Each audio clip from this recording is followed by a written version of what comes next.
them all. Police violence most definitely embodies violent racial capitalism.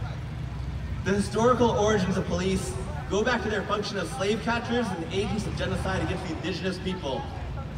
Racism on the basis of skin color was a justification used to reinforce the idea that slaves were property or commodities rather than human beings.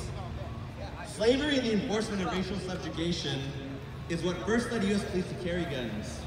Along the southern ports of New Orleans and Charleston, South Carolina, the hubs for the slave trade, the jobs of the armed defenders of racial capitalism, aka the police, was to terrorize enslaved Africans into submissions and return runaways to slave owners. The Texas Rangers were created in 1832. They were essentially the Ku Klux Klan of the southern border.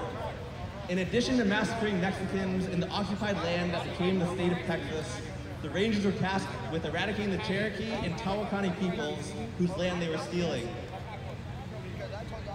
The Texas Rangers fought alongside the Confederacy during the Civil War and were as brutal towards black people after the war as anyone in Mississippi or Georgia. While my talk focuses on institutionalized racism, I think it's important to attack cultural symbols of white supremacy as well. I support changing the name of the Major League Baseball team, the Texas Rangers, and getting rid of any and all racist mascots. So again, let's not focus too much on these assholes and say that everyone should celebrate the movements that have toppled the statues of Andrew Jackson, Robert E. Lee, Christopher Columbus, and any other genocidal war criminals.